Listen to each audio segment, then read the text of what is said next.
ঢাকা রাজশাহী রুটে unique road রয়েলসের একটি বাসে ডাকাতি এবং ধর্ষণের ঘটনায় পুরো দেশে তোলপাড় চলছে। যাত্রীর সঙ্গে যারা ওই বাসে ছিল তারা দুজনেই দিয়েছে লোমহর্ষক বর্ণনা। এদের মধ্যে একজনের নাম সোহাগ হাসান, তিনি পেশায় ব্যবসায়ী।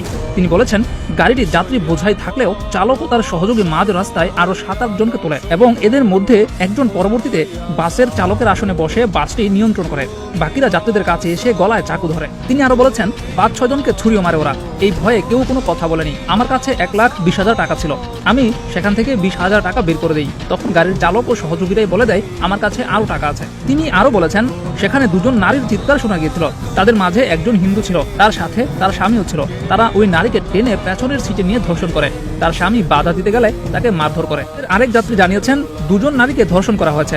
একজনের বয়স ২০ বছর, আরেকজনের বয়স ২৫ থেকে ৩০ বছর হবে। তার মধ্যে হিন্দু নারীকে টেনে পেছনের সিটে নিয়ে যায় এবং আরেকজনকে তার বসা সিটের মধ্যেই নির্যাতন করে।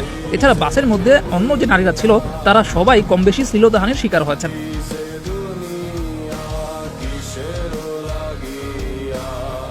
এত যত্নে